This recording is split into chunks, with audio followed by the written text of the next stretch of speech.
Muy buenas noches. Señor Jesús, queremos pedirte que derrames tu Espíritu Santo, que nos des siempre la serenidad, la madurez, la profundidad para entender este misterio y esta forma con que tú revelaste que San Juan nos comunicara esta buena noticia. Danos siempre la alegría, la esperanza, que a pesar de las tribulaciones, siempre podamos salir adelante. Te pedimos tu Santo Espíritu, que siempre nos guíes por Jesucristo nuestro Señor. Amén.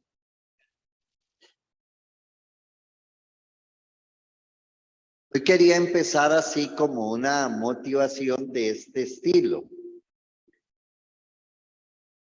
Como que a los seres humanos, como decía la motivación en aquel entonces, los que somos más viejitos, ¿se acuerda? Decía Radio Reloj, de lo ignoto y lo desconocido, surge el canto del Ave María. Lástima que Radio Reloj y Radio Monumental perdieron esa hermosa tradición. Pero al ser humano siempre le ha fascinado lo ignoto, lo desconocido. El por qué, la fascinación de lo que no entiende, de lo que no comprende, de lo que lo solaya. Un día de estos entendí una señora que tiene dolores de esto, dolores de lo otro, y que debe ser que el exmarido y la mujer que ahora tiene, y entonces comienza a decir un montón de que seguro me está haciendo quién sabe qué cosas. De veras, que a mí me pusieron la vacuna, también me dio COVID, me duelen los huesos, me duelen las rodillas. ¿Qué te diré? Yo no sé cuál bruja será. Entonces yo lo que hago de esto pues es chiste. ¿Por qué? Porque nosotros nos asustamos, nos da miedo cuando perdemos el control. Y precisamente hay algo que yo estaba meditando en estos días. Indudablemente que San Juan no iba a escribir una carta que nadie se la pudiera leer y que nadie la pudiera entender. ¿O ustedes creen que el hombre era tan vacilón que escribió una carta para que nadie se la entendiera y nadie la leyera? Y no es así. Precisamente todo lo que San Juan escribe, la comunidad estaba muy familiarizada con todo lo que estaba sucediendo. Si nos alcanza el tiempo y vemos las comunidades ahora, ahí les pasamos una síntesis de cómo estaban esas pobres comunidades, qué estaban viviendo, qué estaban pasando, qué tenían de más, qué tenían de menos. Entonces, esto es fascinante. Hoy, recuerde que la última parte que hablamos, que en el saludo aquel, el Espíritu aparecía como poder supremo, Dios como el que es, el que era y el que vendrá. Cristo recibe los tres títulos. Decíamos, mártir fiel, es un gran testigo de Dios, y admira a todos los que son fieles creyentes. Hablábamos del primogénito de entre los muertos. Jesús es el primer resucitado de entre los muertos. Narra que no es en el nacimiento de Jesús histórico que son iluminadas las 7 iglesias, sino del nacimiento de Jesús resucitado. Y el príncipe de los reyes de la tierra, que destruirá a los perversos. Dice, acogerá a los buenos, que enriquecerá la ciudad con sus tesoros. Vean ustedes el saludo que hace Juan a las iglesias, que es un saludo y una confesión de fe. habla de ese Jesucristo resucitado. ¿Cómo fue la respuesta de las comunidades y respuesta de la comunidad ante este saludo? Dice el 1, 5b y 6.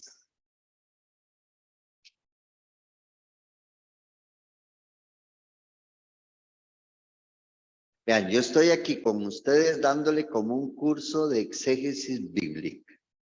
Así es que ustedes son muy cargas y se mantienen. Ve qué interesante. Dice, de parte, dice del 1:5, dice, de parte de Jesucristo, el testigo fiel, el primogénito de entre los muertos, el príncipe de los reyes y de la tierra. Dice, ojo, la segunda parte, al que nos ama y nos ha lavado con su sangre de nuestros pecados y ha hecho de nosotros un reino de sacerdotes para su Dios y Padre. A él la gloria y el poder por los siglos de los siglos. Amén. Entonces, vean ustedes que 5 y 6,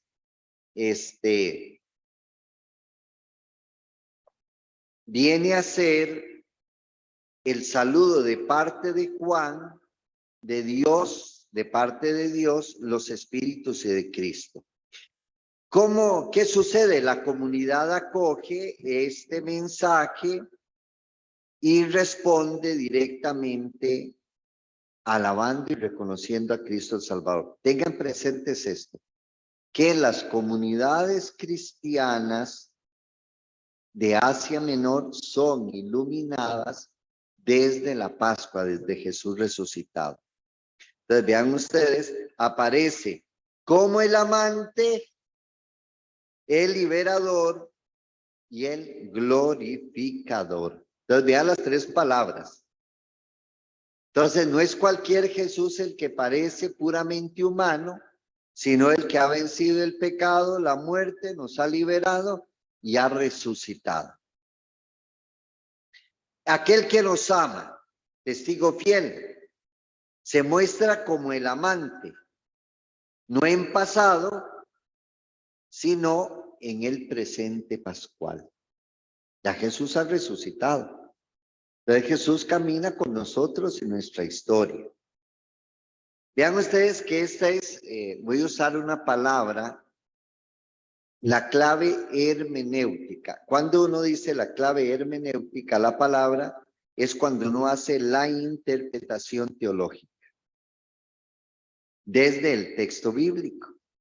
Entonces, yo no puedo decir, perdón, con todo el respeto a otros hermanos, y es que el Señor me ha inspirado y el Señor me ha iluminado. Y entonces se atribuye el poder de interpretación. Y no es así. La clave hermenéutica es reconocer dónde viene el texto y cuál fue el mensaje que quiso dar en aquel tiempo y cuál es el mensaje también para nosotros hoy.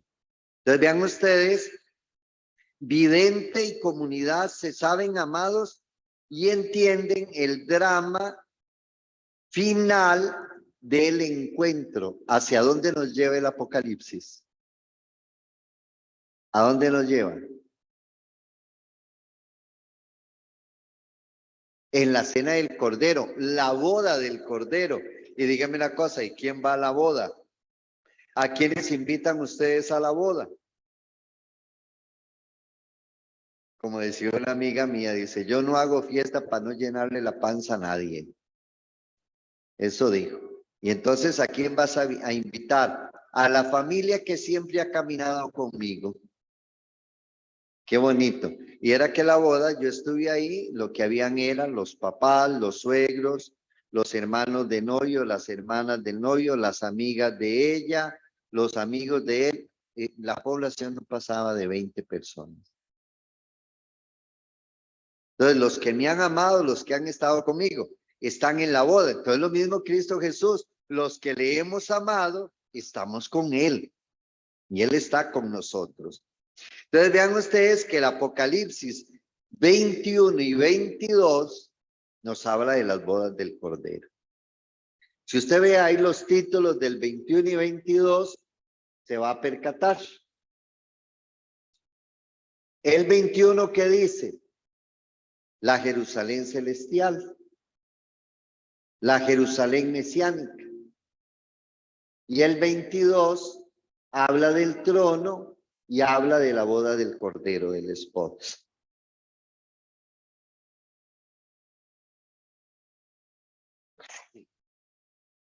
Bueno, eso vamos a pedirle mucha salud.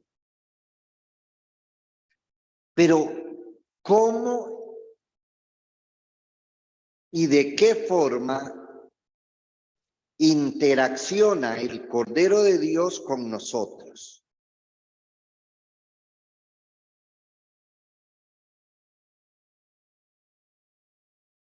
¿Será que hay algo que no tengo que decir?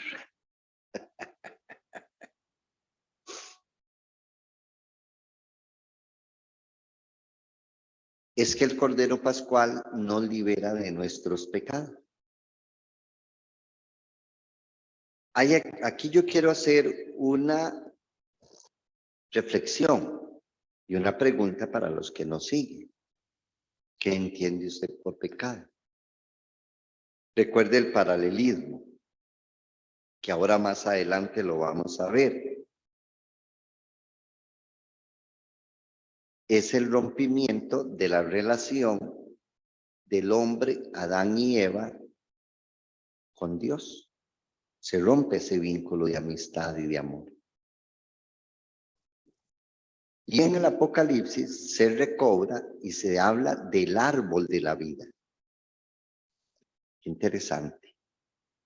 Entonces hay ese paralelismo con el Antiguo Testamento y el Nuevo Testamento, especialmente con el Apocalipsis. El árbol del bien y del mal. Si comen de ese árbol tendrán la sabiduría. Entonces surge le pregunta a la gente, ¿cuáles son los 3 pecados del Génesis? ¿Usted sabe cuáles son? La desobediencia. Adán y el de Caín y Abel, la envidia. Y la torre de Babel, que el hombre quería subir hasta Dios. Soberbia. Son los 3 pecados que matan a la humanidad. La soberbia, la prepotencia, la autosuficiencia. Mientras que el árbol de la vida es el encuentro con aquel que da la vida, Cristo Jesús. Entonces vean ustedes que el glorificador aparece aquel que nos ama. Es Jesús, testigo fiel, se muestra como nuestro amante. Nos ha liberado de sus pecados por su sangre. El amor es donación de vida. Vean ustedes que la sangre es vida. Esto es una connotación que ustedes tienen que tenerla muy presente. Por eso cuando decimos Cristo Jesús, tome este cáliz, es mi sangre. ¿Por qué? Porque en las culturas antiguas ellos miraban que cuando era alguien degollado y perdía la sangre, ellos decían, se le fue el ruá. El ruá es el aliento de vida. Entonces, cuando se iba la vida, se iba el espíritu. Entonces Jesús nos da la vida a nosotros. Vean ustedes que no hace más que falta más un gesto redentor. Cristo nos ha liberado y se entrega por nosotros. ¿Cómo era la cultura judía? La cultura judía religiosa era la cultura sacrificial. Ellos no se sacrificaban. Es muy fácil sacrificar a los animales, degollarlos y derramar la sangre sobre la piedra o sobre el tabernáculo, sobre el altar de Dios, los navillos, las ovejas, etcétera.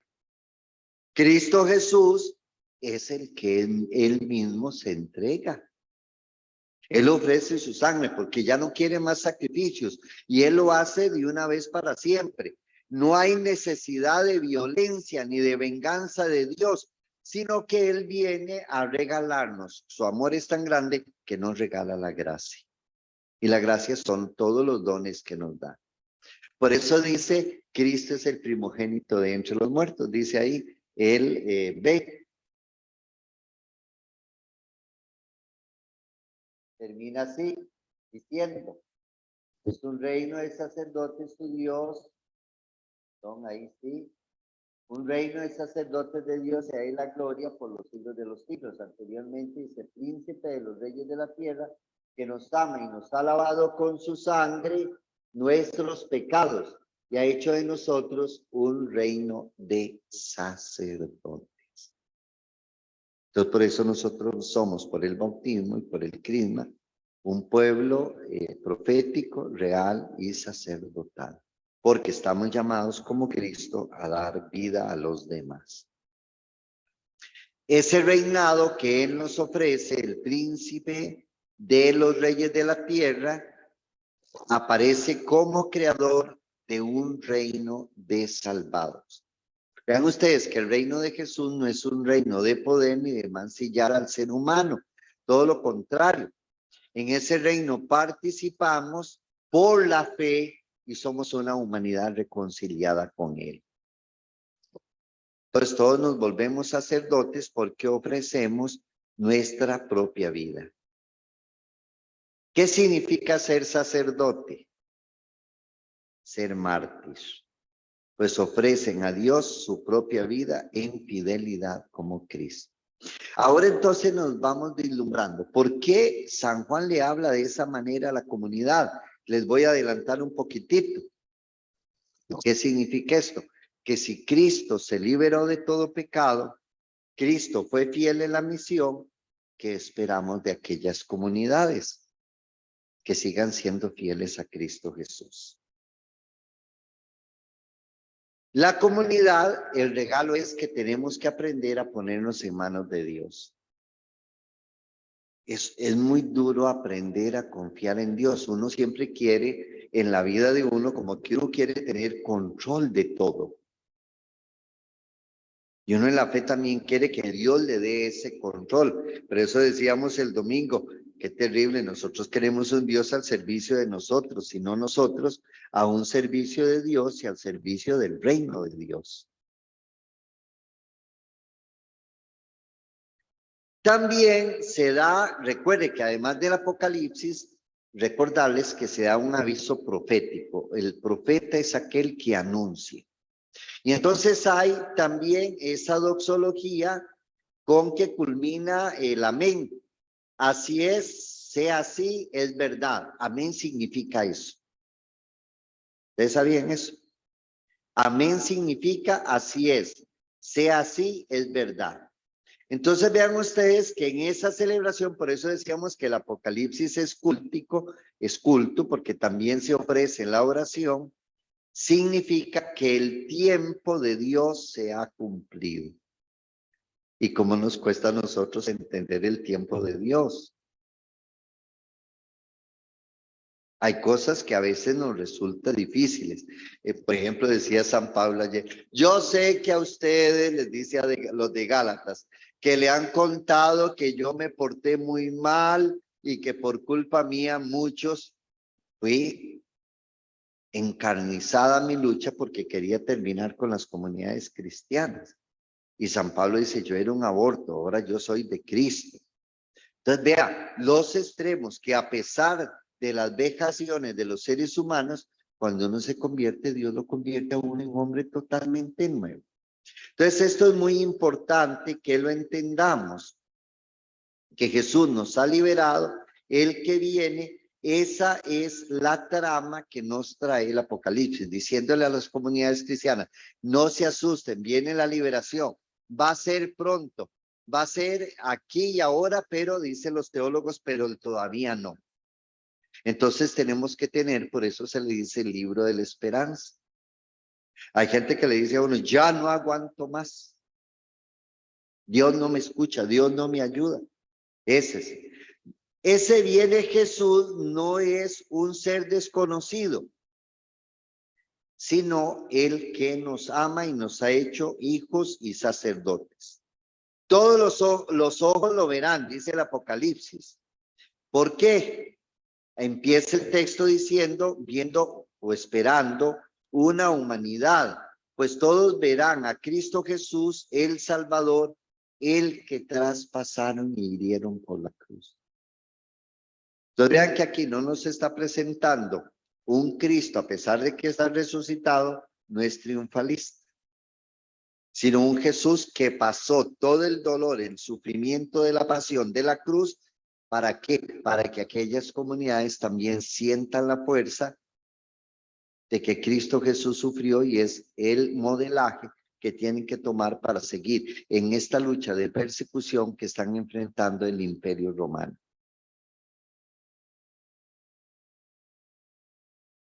Y harán duelo por él todas las razas de la tierra. Recuerde que Zacarías también habla de ese tema. El dolor de los israelitas que vivieron. ¿Cuántos años pasaron los israelitas en destierro? Y Dios nunca los abandonó. Jesús no rechaza a la humanidad. Que nosotros tenemos que ir gestando desde Cristo esa liberación. Y la liturgia del Apocalipsis ayuda a que las comunidades, las 7 iglesias, vayan pensando que en algún momento van a ser liberadas. El 1:8 dice, yo soy el alfa.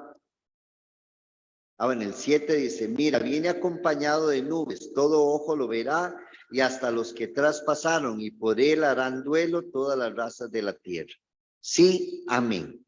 Y el 8 dice, yo soy el alfa y la omega, dice el Señor Dios, aquel que es, que era y que va a venir, el Todopoderoso. Este 8, el que acabamos de ver es el 7, versículo 7. La palabra final es de Dios. Vea que en este prólogo del 1, 5, 7, ahora habla Dios directamente desde la altura. Lanza una profecía. La profecía que lanza, yo soy el alfa y el omega, dice el Señor Dios. Aquel que era, que es y que va a venir, el Todopoderoso. Entonces se está presentando que Dios viene a traer la liberación. ¿Qué significa ese yo soy el alfa y la omega? Recuerden que cuando Dios le habla a Moisés, ¿cómo se presenta? Yo soy el que soy, le dice, vaya a liberar al pueblo. ¿Y quién le digo que eres? Yo soy el que soy, ya ve. Significa que es siempre. Y el alfa y la omega significa la letra primera y la última del abecedario griego, que está diciendo que Dios tiene control del tiempo, del espacio, que es el principio y es el final. ¿Tenemos nosotros control de eso? Con costo nosotros tenemos controles de nuestras necesidades. Entonces Dios es el que tiene el control. Al decir eso, de esto, significa que en el transcurso de la historia, la creación y la revelación, viene a incluir que Dios se vuelve así en revelación escrita hacia el hombre. Dios se revela. Yo soy el que siempre está con ustedes en la historia. Yo soy el que es, el que era y el que está viniendo. Se repite así lo dicho en el 1:4 también. ¿Por qué? Ese ser, venir de Dios, se vincula a la profecía que Dios hace, libro abierto. ¿Qué significa esto? Abriéndole el camino a los seres humanos. Dios no cierra el camino. En ningún momento les dice, ya basta, me tienen hartos. No lo soporto. Cuando eso sucedió, ¿cuándo fue que sucedió? ¿Se acuerdan en el pasaje de Moisés? Esto ya me tienen harto, los voy a eliminar. Me hicieron un becerro de oro. Y llega Moisés. Ay, Señor, ¿cómo se te ocurre que le vas a hacer eso al pueblo? Después de todo lo que ha pasado y lo sacaste de Egipto y le prometiste, ¿cómo vas a decepcionar a Abraham, Isaac y Jacob? De cierta manera podríamos decir nosotros que Moisés le hace un lavado de coco a Dios. Le recuerda las promesas, pero no había necesidad. Sino eso tiene un nombre que significa que se le ponen a Dios cualidades y tributos humanos. ¿Qué tal que Dios actuara como nosotros actuamos? Más Dios no estaría sin marido, ¿verdad? O estaría sin esposa. Más Dios no sé, buscaríamos deshacernos de los otros, ¿no? Como Dios mira el corazón del ser humano, eso es lo que Él mira. Y termina, dice, su palabra se revela en la vida del Cordero. Entonces, todo lo que Dios hace es manifestando cómo aquel Cordero que murió, que fue degollado, viene a liberarnos a todos. Dios nos dirige, y aquí hay una palabra que yo quiero que ustedes entiendan muy bien, de manera personal, de manera personal nos va introduciendo a su misterio y responsable. Él quiere una respuesta de parte de nosotros. Por eso el argumento al decir el que es, el que era y está viniendo, entonces nos muestra un Dios que está actuando también en nuestra historia. Pero ¿cómo Dios actúa en nuestra historia? Si nosotros confiamos y respondemos con fe, Dios va a actuar en nuestra historia. Cierra, soy el Todopoderoso.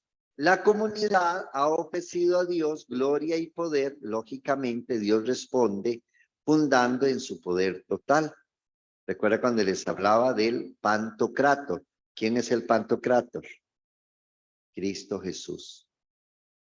Recuerda, cuando ustedes van a un templo y ven ustedes arriba en el Pantocrátor, el Cordero de Dios, Jesús rodeado de ternura y de ángeles, ese es el Jesús que viene a traernos la liberación. Entonces significa que nadie va a impedir la victoria de Dios y de su Cristo Jesús. Bueno, esto teníamos que haberlo terminado la vez pasada, pero hoy estamos cerrando. Vamos a ver el mensaje a las iglesias del 1:9, la visión preparatoria. Después viene el capítulo 2, que trae primero la iglesia de Éfeso, Esmirna, Pérgamo, Tiatira, Sardes y Laodicea. Filadelfia se me olvidó. Era a ver si estaban poniendo atención.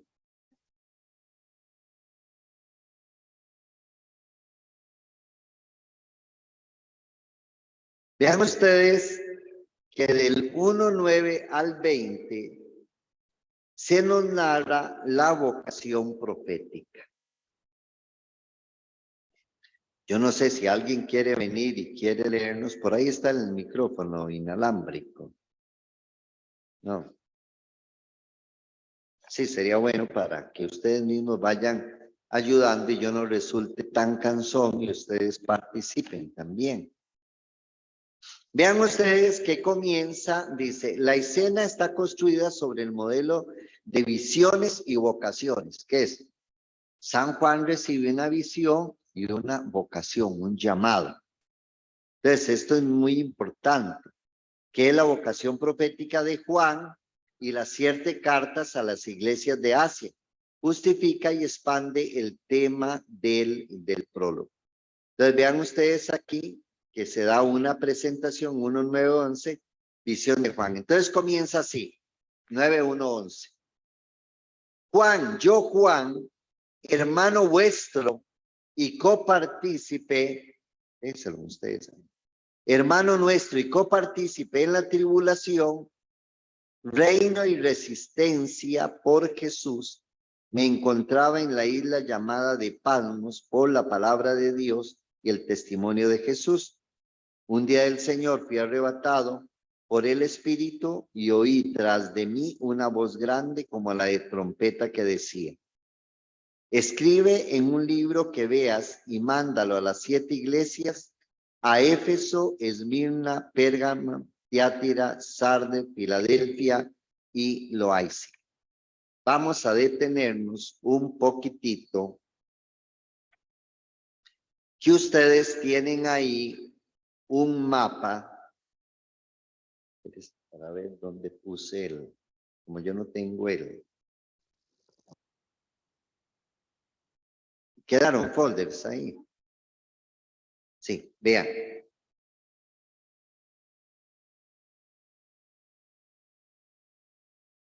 Si ustedes pueden ver, vea la línea que sigue. Patmos es una isla.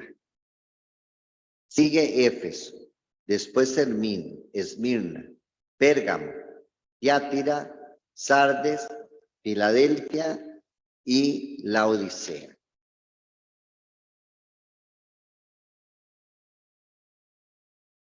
Vean, hay algo interesantísimo. Ustedes se dan cuenta que es como una cadena. Posiblemente habían otras comunidades. ¿Por qué escoge estas? ¿Qué estaba pasando? Y ven ustedes que Patmos era una isla. ¿Por qué estaba San Juan ahí? Porque el hombre tuvo que huir de Jerusalén. Cuando comenzaron a matar los apóstoles, ¿se recuerdan que crucificaron a Pedro, crucificaron a Pablo? Otros los mataron, entonces él huye y funda una comunidad en Patmos. No se les olvide a ustedes que San Juan escribe, esto es hasta ahora que se dice el Evangelio, también en la pseudonimia significa que a él se le atribuye la carta primera de San Juan, la segunda y la tercera, y el libro del Apocalipsis.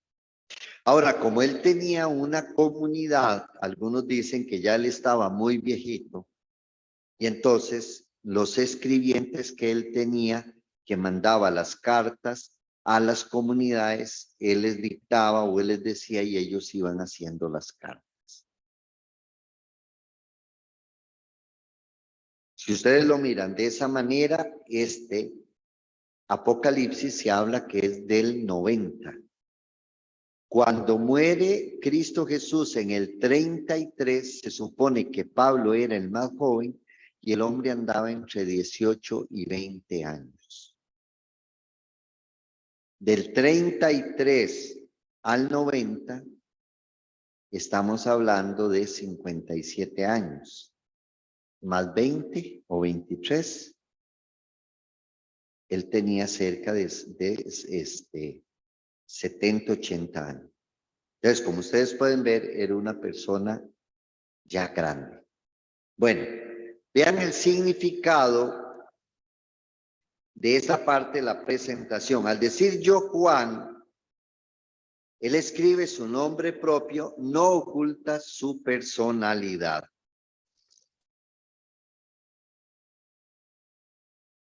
En Apocalipsis siempre daban los nombres. Pero recuerden que él escribe en nombre de quién. En nombre de Jesús. En nombre de Jesús escribe él. Entonces la autoridad lo sostiene y la avala el mensaje. Dice, y hermano y compañero de ustedes. ¿Por qué le dice hermano y compañero de ustedes? Porque son de la comunidad y de la iglesia. Entonces él es hermano de quienes le está escribiendo. Él no está aislado, sino que él es portavoz de las comunidades. Entonces las comunidades también son proféticas. Vean ustedes que este estilo de escuela que aplica este mensaje y vida de Jesús revela las profecías también y revelaciones de Israel. ¿Por qué escribe de esta manera? Porque están pasando, ojo, esta palabra es clave, tribulación, reino y resistencia. Son comunidades que están pasando tribulación. ¿Y cómo se siente usted cuando está pasando tribulación y se siente solo? Le da flojera. Vean el fenómeno, lo que está pasando en Nicaragua. Si usted se queda, lo encarcelan o lo matan. O lo desaparece. Hay una persecución religiosa. Llama la atención. Él no persigue, el sistema no persigue a los evangélicos y protestantes. El tema es contra la Iglesia Católica. Es la que ha defendido más el pueblo. Qué interesante.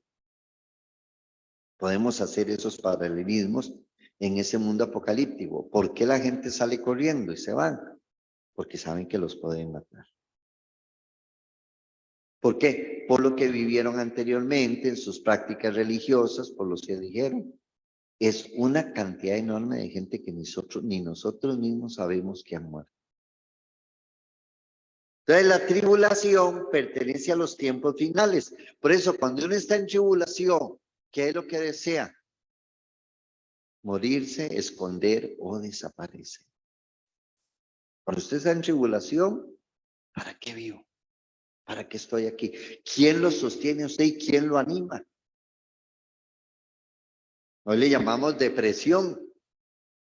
¿Quién lo ayuda? En aquel entonces usted puede estar en depresión y nadie sabía que era una enfermedad. ¿Qué hago yo existencialmente aquí? Entonces vean ustedes que todos estos tiempos finales terminaron que, recuerde la destrucción del templo de Jerusalén. El Imperio Romano sigue persiguiendo a las comunidades cristianas. Recuerden que el Imperio Romano se convierte al cristianismo hasta el año 312-14, cuando instituye la religión católica como religión del Estado. ¿Por qué ¿Por qué había resistencia? Vean, los cristianos hacían tres cosas. No le rendían culto al emperador o al César, porque el único es solamente a Dios. Segundo, no le rendían culto a los dioses paganos, porque Dios era uno solo. Y ellos no iban a la guerra porque decían, porque tenemos que ir a matar a nuestros hermanos. Esto agarró una gran fuerza donde muchas comunidades se hicieron cristianas. Si ustedes logran ver, Palmos está afuera y después comienza ese recorrido de las comunidades. Había resistencia a la tribulación ante aquel imperio romano.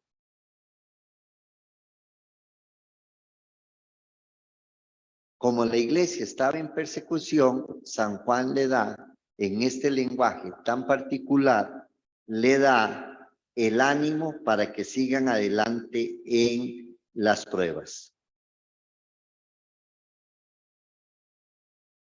Algunos autores concluyen en esto, que el Apocalipsis es un libro pensado, fruto de una escuela de profetas que recrean con poder el Evangelio, fundado así en la resistencia cristiana.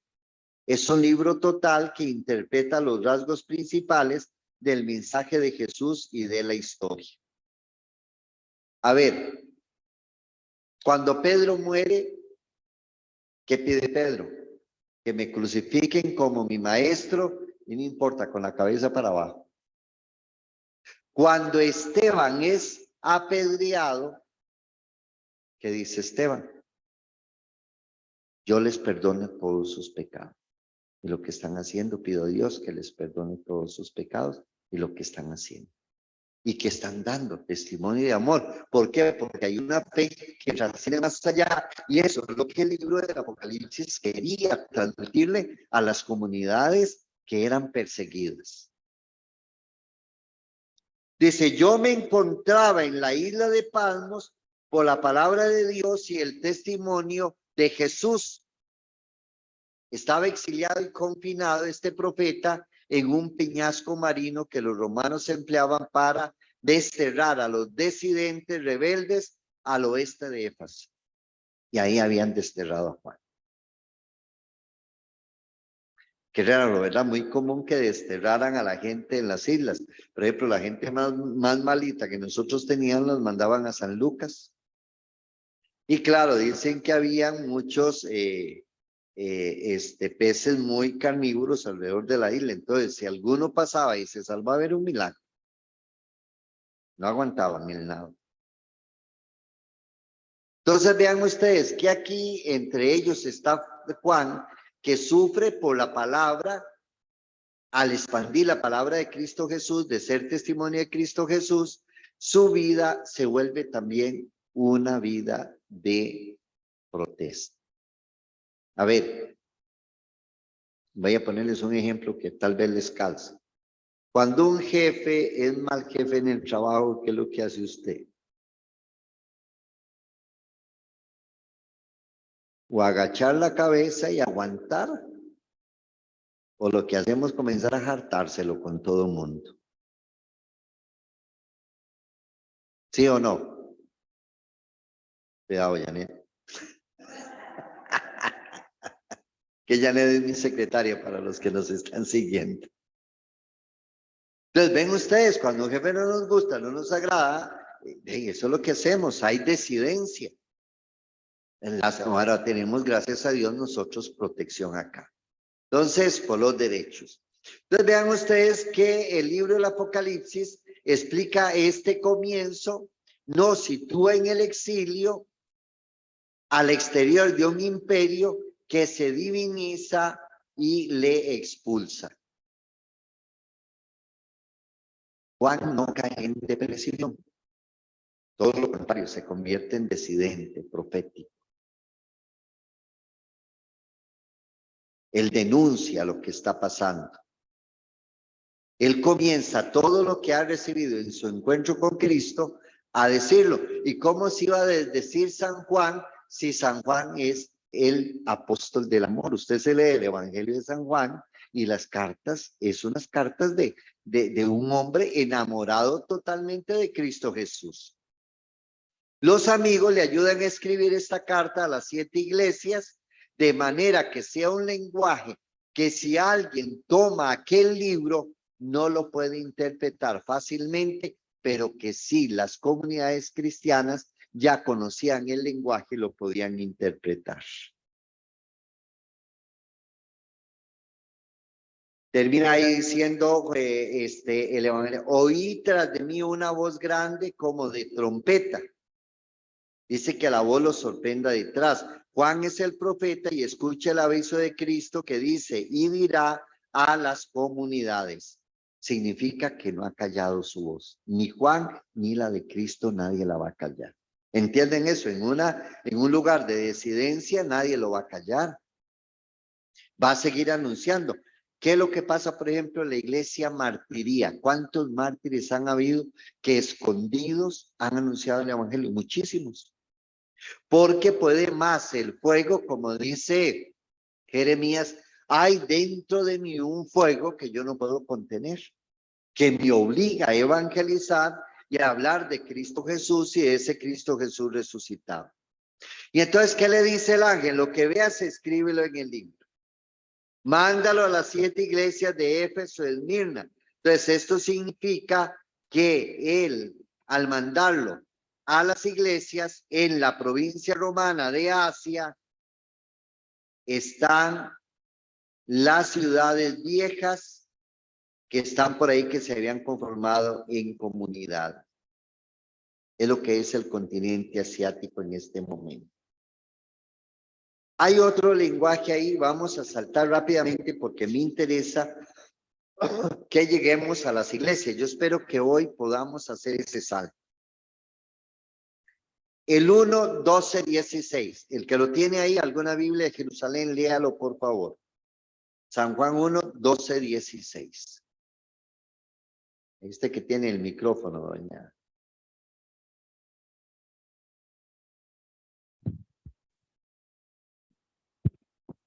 1, 12.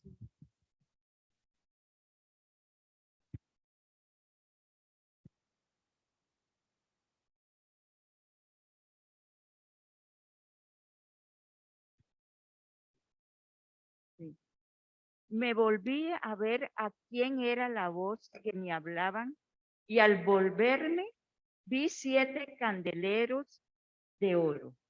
En medio de ellos había como un hijo de hombre, vestido con una túnica talar y ceñido al talle con un cinturón de oro. Su cabeza y sus cabellos eran blancos, como la lana blanca, igual que la nieve. Sus ojos se asemejaban a llamas de fuego, sus pies parecían de metal precioso acrisolado en el horno, su voz retumbaba como las aguas caudalosas.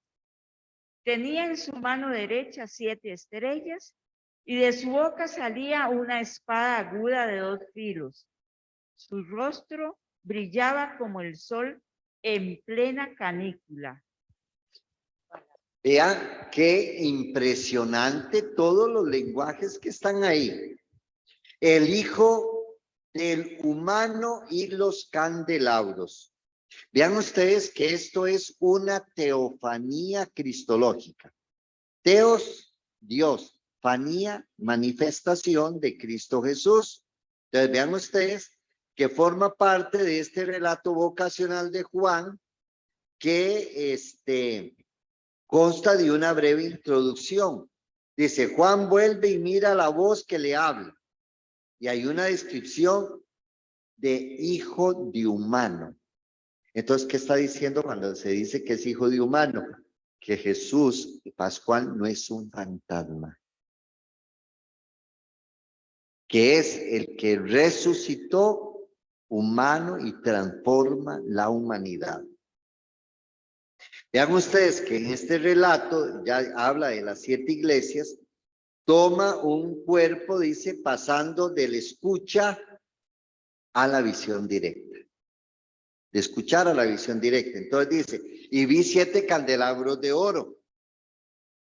Ahí viene el término latino, o lámparas de 7 brazos, ardiendo día y noche ante el santo templo de Jerusalén, como luz de Dios y presencia vigilante.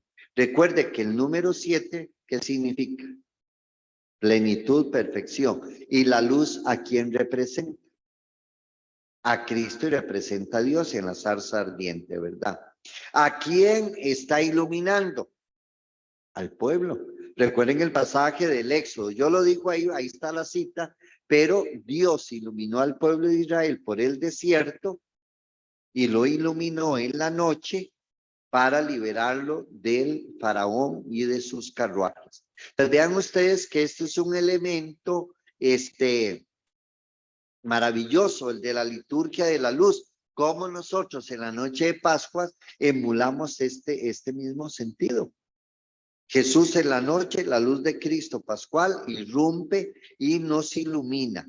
Entonces va creciendo, los candelabros de los 7 brazos y lámpara aparece con 7 candelabros, forman la totalidad de luz gozosa y amenazada, representando a las iglesias cristianas que forman el auténtico Israel.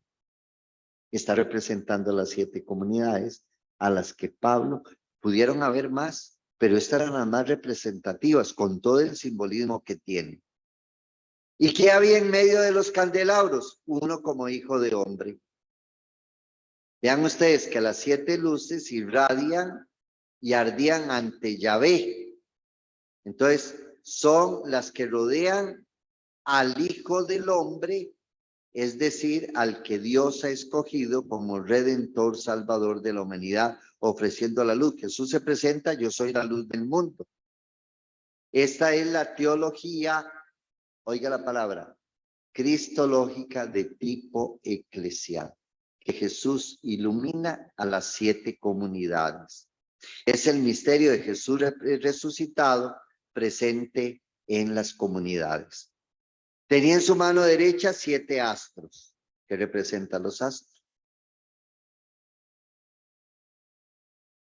Las iglesias, pero también la relación con el cosmos, con el universo. Vean, aparecen los ángeles de Dios en la iglesia. Los ángeles, ¿quiénes son? Los mensajeros de Dios. El mismo Jesús resucitado se presenta como hijo humano. Esta revelación que también se da en Daniel 7. ¿Se acuerda cuando leímos el capítulo de Daniel 7? Igual se representa. Porque en sus manos tiene los astros. ¿Qué significa esto? Que él tiene el destino del cosmos. Que él es el dueño del universo. San Pablo le dice muy bonito, todo fue creado por él y para él. Todo existía antes de la creación. Vean ustedes que al ser confinado Juan en Patmos, lejos de la iglesia, sabe que Jesús debe iluminar aquellas comunidades que se están debilitando.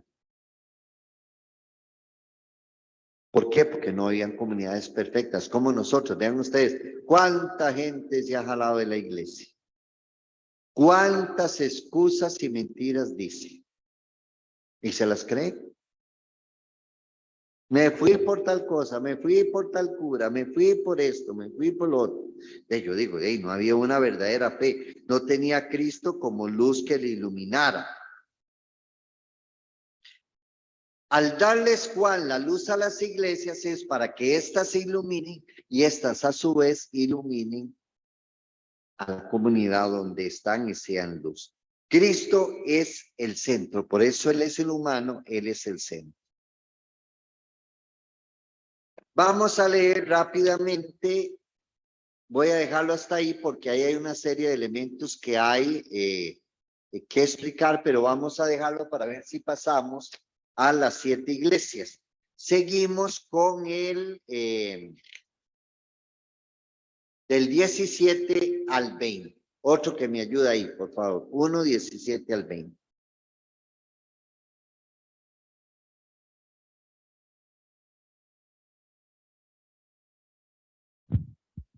Y ya en el 2 entramos a las iglesias. Cuando lo vi, caí a sus pies como muerto. Entonces puso su mano derecha sobre mí y me dijo, no temas, soy yo, el primero y el último, el que vive. Estuve muerto, pero ahora estoy vivo por los siglos de los siglos, y tengo las llaves de la muerte y del Hades. Escribe pues lo que has visto, lo que ya es y lo que va a suceder más tarde. Esta es la explicación del misterio de las 7 estrellas que has visto en mi mano derecha y de los 7 candeleros de oro. Las 7 estrellas son los ángeles de las 7 iglesias y los 7 candeleros son las 7 iglesias. Al decir los ángeles, recuerden que los ángeles son los que nos guían, es la presencia de Dios mismo entre nosotros. Juan teme, como lo es normal en las teofanías, que aparece Dios y el humano tiembla, casi muere. Yo no sé si ustedes se acuerdan el famosos cuentos del camino, cuando hablaban era del cadejos. ¿A quién le salía el cadejos? A los berrachos. A los trasnochadores, los borrachos, entonces dice que le salía el cadejos. Y la cegua, ¿a quién le salía?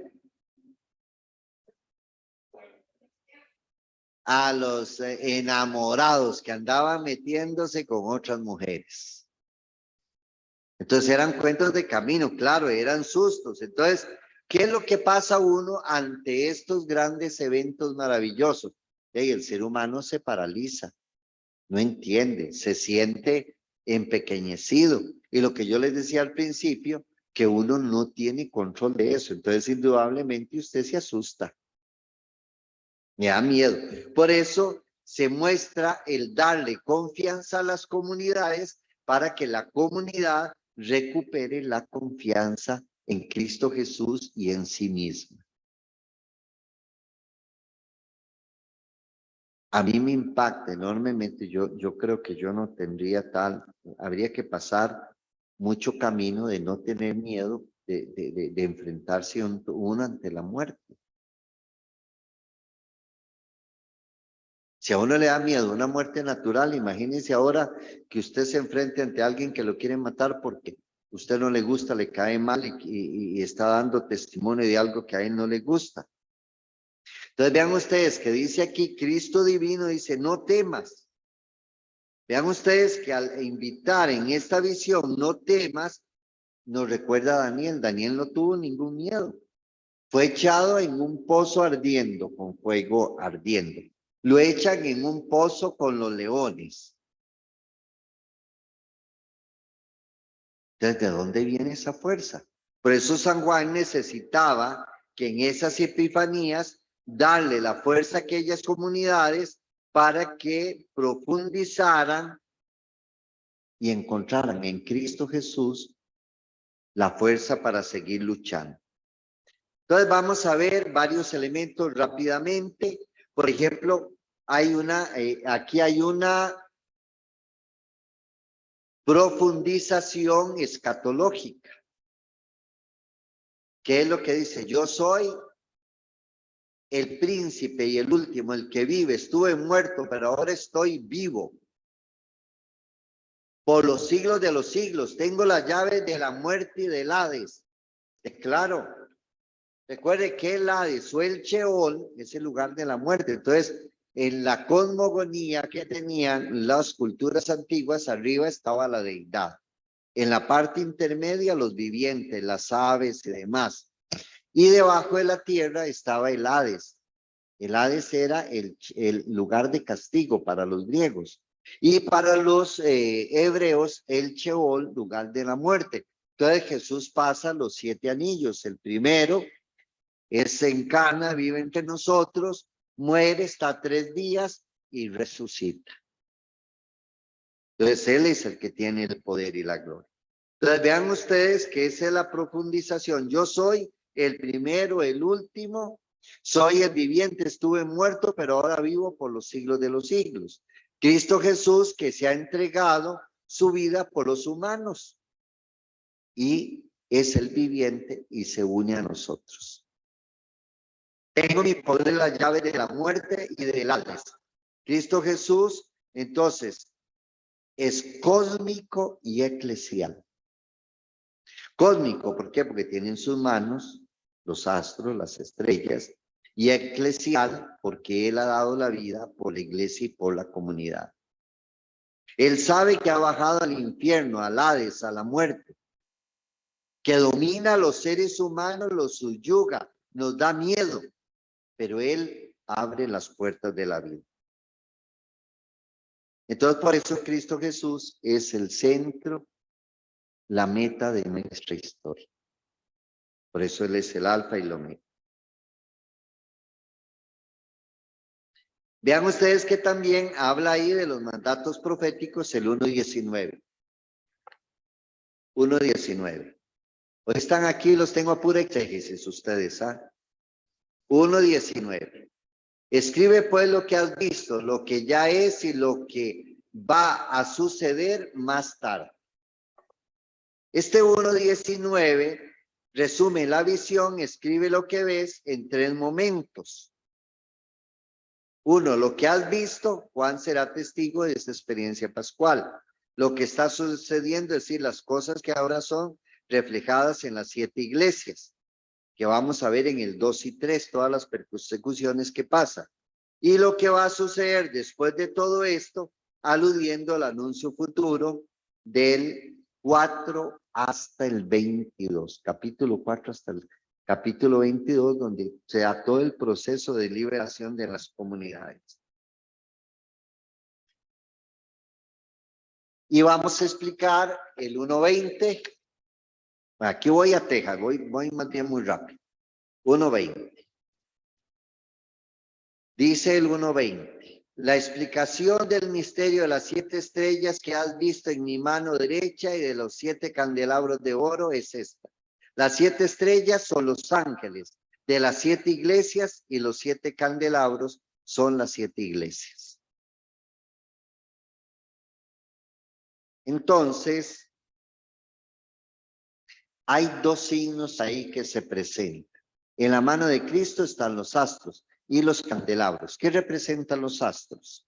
Son los ángeles de las 7 iglesias. Vean ustedes que son los delegados y también quiénes son los ángeles, porque no pueden ser los obispos de cada una de las comunidades que están guiando a las comunidades, le están haciendo en nombre de Cristo Jesús. Entonces vean ustedes que que aparecen, dice, custodios. ¿Y quiénes son estos custodios? Los espíritus que cuidan a la comunidad, son los vigilantes de la iglesia, de los grupos, de las comunidades que están ahí. Podríamos decir, al decirle que ustedes son el sustrato de la iglesia de los ángeles, que son los amados por Jesús. Y habla de los espíritus. Y los 7 candelabros son las iglesias. Orden eclesial, candelabros y celeste. Vea, los iglesias son los, orden eclesial, los candelabros. Y celeste, los ángeles y astros de Cristo. Vinculan de ese modo lo humano con lo divino. Esa es la unión de las dos cosas. Bueno, ya termina esta parte y nos vamos a las 7 iglesias. No vamos a leerlos porque todos se lo leyeron, las 7 iglesias, sí. Bueno, vamos a ver un poquitito ahí. Yo les saqué una copia ahí en la página 55 de las 7 iglesias. El hojita que está suelta. Bueno, ahí está la iglesia. ¿Cuál es? Éfeso, Esmirna, ahí están las citas bíblicas. Pérgamo, Tiatira, Sardes, Filadelfia y Loaica. Vean ustedes que en un primer momento esas son las 7 iglesias. Después el punto 2 está Cristo en el vertical, el juicio, la llamada, oír y el 6º elemento que aparece ahí es la promesa.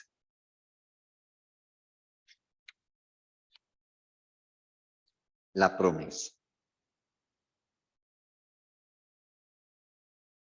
Estamos viendo el que está detrás, el grandecito. ¿Qué pasa en la iglesia de Éfeso?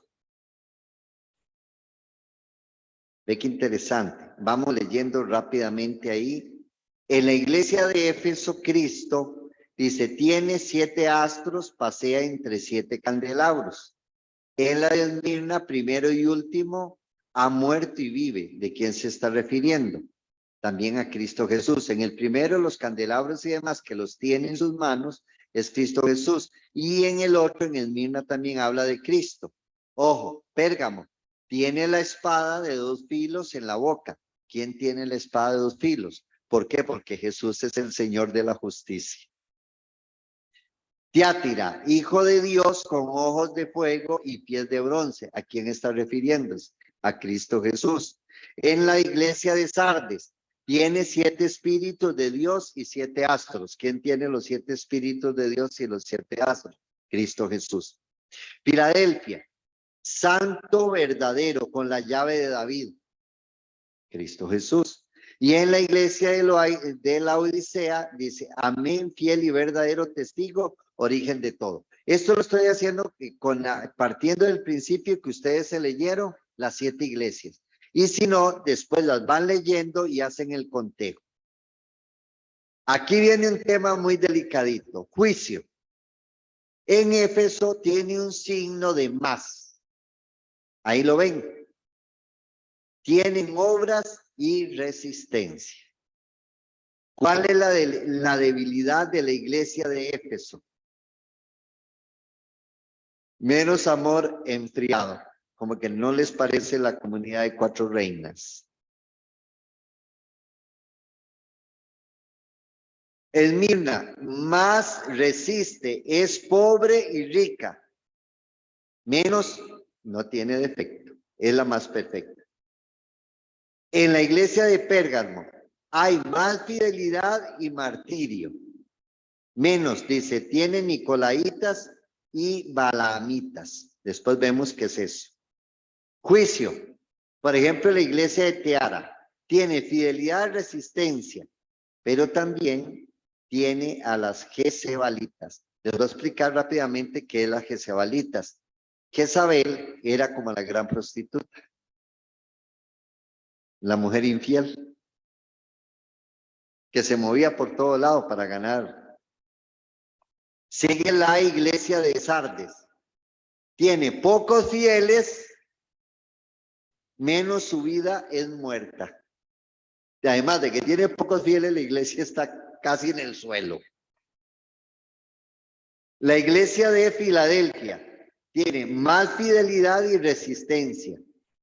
Menos no tiene defectos. Es una iglesia que está fuerte. Juicio de la iglesia de la Odisea. No tiene nada bueno. No pongan nombres. Tibieza y miseria. Así está la pobre iglesia. ¿Cuál es el llamado que hace a la iglesia de Éfeso? Conviértanse. A la iglesia de Esmirno, no temas, sé fiel. Pérgamo, conviértete. En la de Tiatara, prueba para Jezabelitas. En la de Sardes, vigilancia, conviértete. En la de Filadelfia, conserva lo que tienes. Recuerde que es una iglesia santa, fiel y verdadera. Y la de la Odisea, conviértate. ¿A qué invita a oír? A la Éfeso, esto dice el Espíritu. Vean ustedes que en todas dice, esto dice el Espíritu. Entonces es el Espíritu de Cristo Jesús que les está hablando. Y lo que les hablaba del árbol, la promesa. ¿Cuál es la promesa? El árbol de la vida es el paraíso. Si por un árbol entró el pecado al mundo, pero no fue por el árbol la desobediencia, por un árbol entra la vida. En la Esmirna, corona sin segunda muerte. En Pérgamo, maná, piedra con nombre. Tiátira, poder lucero matutino. En Sardes, vestido blanco libre de vida. Perdón, libro de vida. Filadelfia, columna, nombre nuevo. Y en la Odisea, la cena con Cristo en el trono. Entonces vean ustedes que hay una serie de temas básicos ahí que se dan. Dato curioso. La iglesia más o menos de esto que nos está hablando de las iglesias es del año 96. Recuerde que Jerusalén cayó en el año 70 y entonces vio la dispersión de muchos cristianos que tuvieron que huir. Entonces se da una dinámica social, política y teológica de dispersión de la iglesia. Y más adelante van a tener ustedes, ahí tienen la página 56, más o menos la descripción cómo eran las iglesias. ¿La tienen ahí? Ok. Vamos a ver. Se los vas a poner ahí en la... Bueno, ahí. Para los que nos están siguiendo por el video. Vea que este esquema nos plantea cómo son las iglesias. Entonces vean ustedes que en la parte de abajo, en la base, está la 1 y la 7. Éfeso y la Odisea. ¿Qué es lo que caracteriza a estas dos iglesias? Éfeso, sigo esto porque yo me imagino que ustedes se leyeron las iglesias y no, después se la van a leer y se les va a aclarar lo que estoy diciendo. ¿Qué pasa con la iglesia de Éfeso? Si ustedes se acuerdan del mapa, vean ustedes que Éfeso y la Odisea están como en el mismo nivel. Esmirna y Filadelfia, el mismo nivel. Pérgamo y Sardes, al mismo nivel. Y la que está solita arriba es Tiátira. Ahora vamos a ver qué pasó. Vamos a empezar leyendo la 1 y la 7. Ahí que me ayuden, por favor. ¿Qué pasa con la iglesia de Éfeso?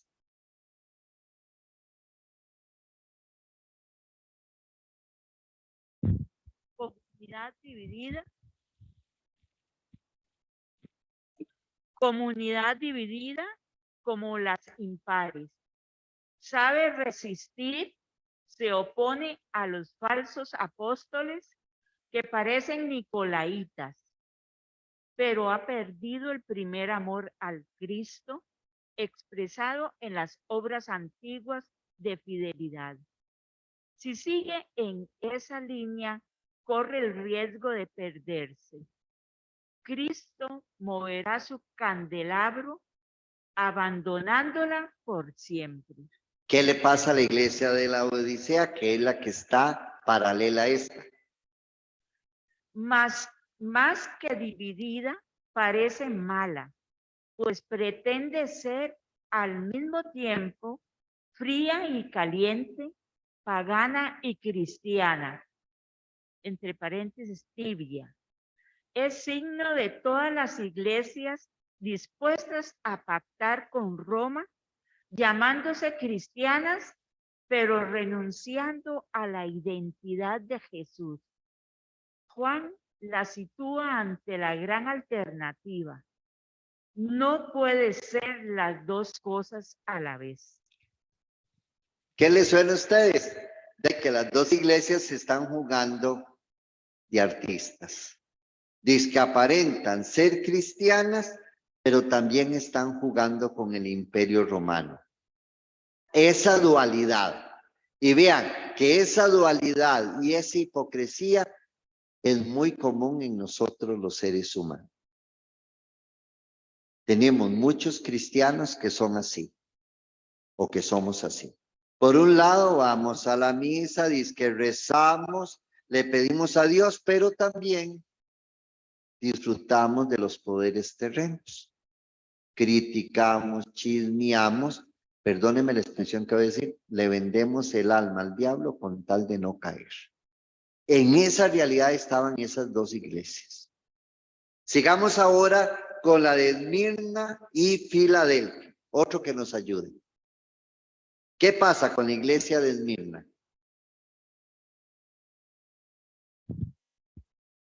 Comunidad positiva, dispuesta a morir con Jesús. Vive en pobreza que es riqueza, amenazada por la oposición del judaísmo. En medio de una prueba de 10 días, entre paréntesis, vinculados al rechazo de la comunidad manchada. La comida manchada, sí. Cristo la anima sin acusarle de nada. ¿Cómo está la comunidad de Filadelfia? Comunidad positiva, como Esmirna. Tampoco a ella acusa Juan de nada. Padece la misma oposición del judaísmo, pero se conserva firme, a pesar de su poco poder. Vive así en actitud de resistencia. Mantiene el nombre de Jesús en un camino abierto hacia la Nueva Jerusalén. Vea usted que estas dos iglesias, Esmirna y Filadelfia, se conservan fieles. Están amenazadas, pero se conservan fieles. Ahí habla de la comida manchada, que se refiere. Recuerde que los judíos no comían carnes impuras de sacrificios. Posiblemente estaba pasando que en esas comunidades estaban comiendo otras comidas ofrecidas por la cultura romana, que se vendían en los festines que ofrecían la cultura romana. Interesante. Vamos a ver la iglesia de Pérgamo y Sardes, que sería la tercera y quinta iglesia. A ver, doña Pilar, hágale usted, como dicen los colombianos, hágale. Pérgamo, comunidad dividida. Algunos fieles han sufrido martirio por Jesús, Antipas, pero otros toleran la doctrina de Balaán o los nicolaitas, pactando con Roma, idolocitos y prostitución. A quien permanezca fiel le ofrece Jesús la comida verdadera, el maná escondido. La de Sardes. Comunidad muerta, quiere triunfar, rechazando el martirio o testimonio de Jesús. Por eso Jesús la amenaza. Vendrá como ladrón, solo algunos de sus miembros viven, conservan blancos sus vestidos. A esos y a quienes se conviertan, les promete el vestido de bodas del reino. Vean ustedes que esto pasa en casi todas las comunidades eclesiales. Hay divisiones. No me va a decir que entre nosotros mismos, dentro de la iglesia, hay divisiones, pero aquí era peor. Vean ustedes que la división, en unos hasta sufría martirio, pero habían otros que le rendían culto a la doctrina de Balán, toleraban ya a los nicolaitas y hasta hicieron pacto con Roma. Entonces no había fidelidad. Entonces las comunidades estaban muy frágiles y muy vulnerables. Vea la de Sardas, muerta. Quiere rechazar, quiere triunfar rechazando el martirio del testimonio de Jesús. ¿Y ahí, acaso a los seres humanos nos gusta sufrir? Haremos cualquier cosa para no sufrir. Es más, hasta rezamos a Dios para no sufrir. Y vamos a ver la comunidad de Tiátira. A ver, ¿quién nos ayuda? Recuerde que está en el centro, en la cúspide, en ese esquema que les estoy planteando.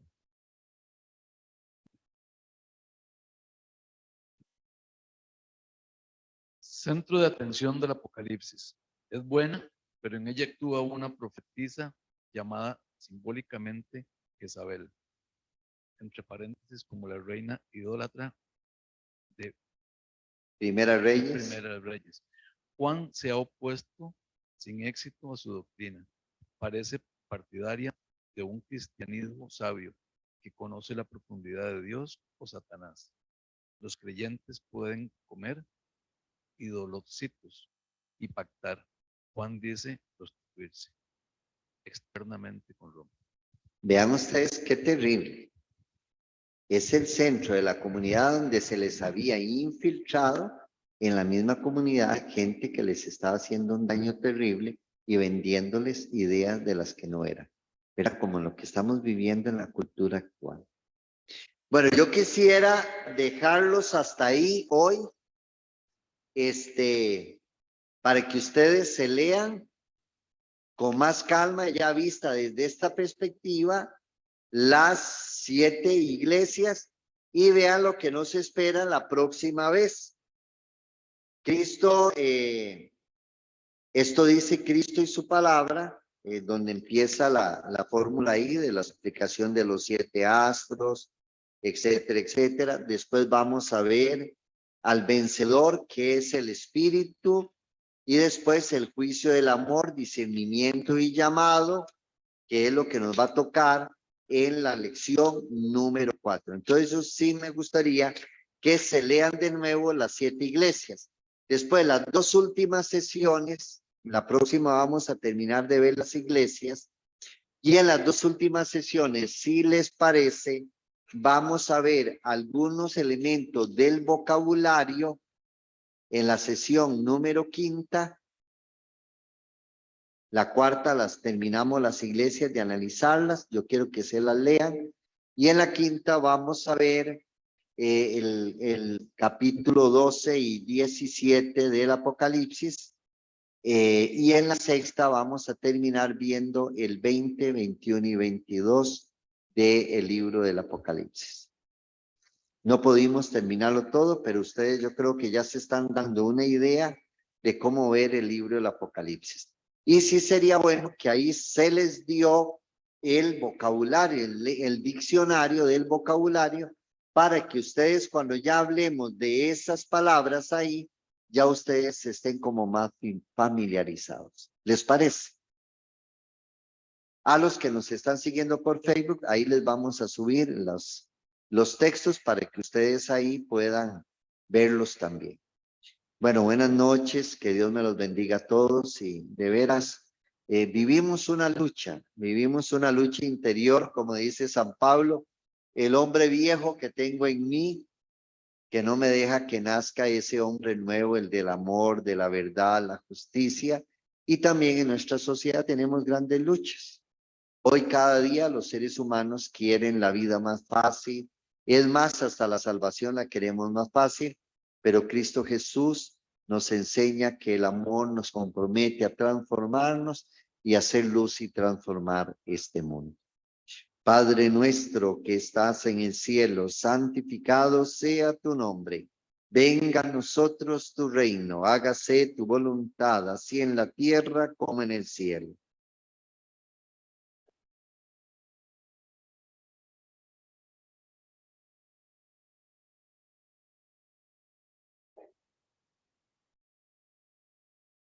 Señor, rico en misericordia, mira con amor nuestro corazón muchas veces dividido.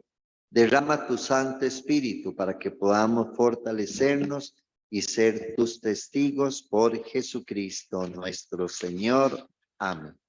Que Dios me los bendiga y los proteja en el nombre del Padre, del Hijo y del Espíritu Santo. Amén.